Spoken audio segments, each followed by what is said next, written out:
आपने नदी और समुद्र के ऊपर बने हुए पुलों को देखा होगा, लेकिन इन पुलों को देखने के बाद कभी आपके मन में यह ख्याल आया है कि आखिर इतने लंबे चौड़े और बड़े बड़े ब्रिज इतने गहरे और बहते पानी के ऊपर कैसे बनाए जाते होंगे? चलिए समझते हैं।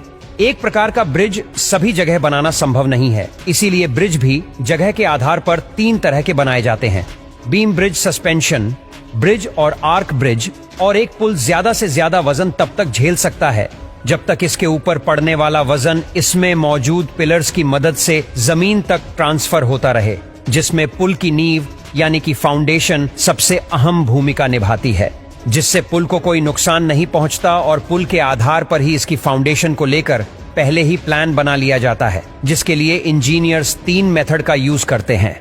Number 1, coffer dam.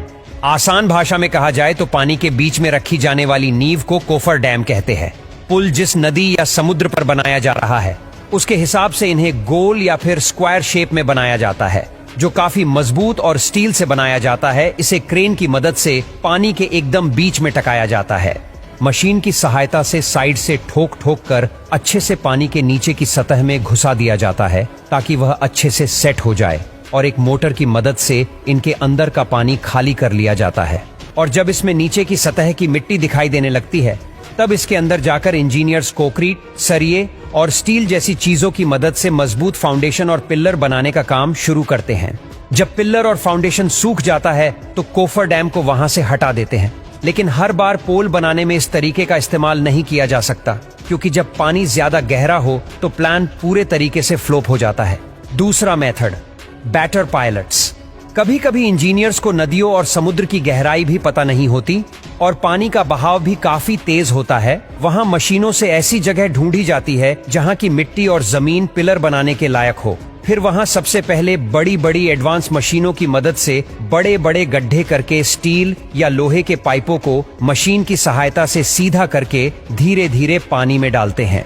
जब ये पाइप समुद्र की सतह तक पहुंच जाते हैं और तब इन्हें एक विशाल मशीन से ठोक ठोक कर पानी की सतह में अच्छे से घुसा दिया जाता है। सीमेंट और कोंक्रीट से पाइप को भर देते हैं और एक बार जब ये पाइप सेट हो जाता है फिर उसके बाद चाहे सुनामी आए या तूफान, इसे कुछ नहीं होता।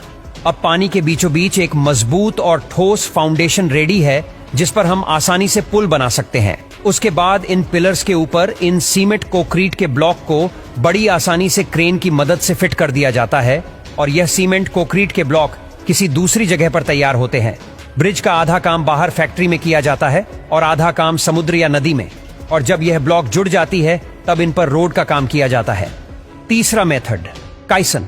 इसमें फाउंडेशन की पहले जमीन पर बनाकर फिर उसे शिप की मदद से कंस्ट्रक्शन साइट पर भेजा जाता है। लेकिन इसमें सबसे बड़ा चैलेंज है कि इस नींव को पानी की सतह पर ठिकाना, क्योंकि यह नीचे से बंद और ऊपर से खुली रहती है। यह जहाज की तरह पानी के ऊपर तैरने न लगे, इसके लिए शिप की मदद से पानी में पहले बड़े बड़े पत्थर डाले जाते हैं और फिर जमीन की सतह भरकर इस नींव को सेट किया जाता है। तब जाकर इतना मजबूत और शानदार ब्रिज बनकर तैयार होता है।